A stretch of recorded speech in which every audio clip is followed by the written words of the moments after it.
Телата на двајцата киднапирани службеници во српската амбасада во Либија, кои беа убиени пред неколку дена, се вратени во Србија. Телата на починатите синоќа ги пречекаат членови на нивните семејства и министерот за надворешни работи Ивица Дачич на белградскиот аеродром Никола Тесла.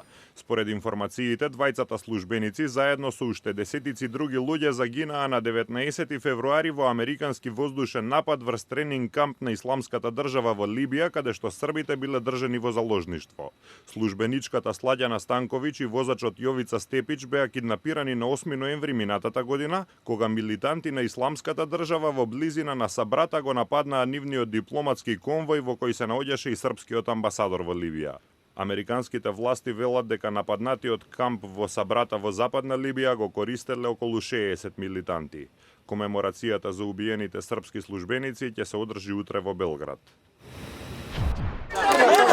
Протестот на околу 1000 рудари во Западна Грузија стана насилен. Работниците бараат повисоки плати и подобри работни услови.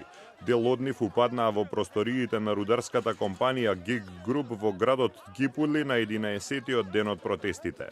Рударите земаат плата од околу $200 месечно, која велат дека не е доволна за живот. Компанијата најави дека е подготвена да почне преговори со работниците ако го прекинат штрајкот. Грузиското министерство за здравство соопшти дека се обидува да посредува во спорот, но рударите велат дека тоа не е вистина. Авганистан доби подарок од 10.000 автоматски пушки и милиони куршуми од Русија. Рускиот воен транспортен авион со пратката денеска слета на аеродромот во Кабул. Руските калашникови му беа представени на афганистанскиот советник за национална безбедност Ханиф Атмар.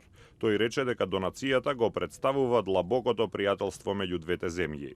Афганистанските сили имаат тешкотии во обезбедувањето на земјата. Големи области се под контрола на талибанците, а има и растечка закана од Исламската држава.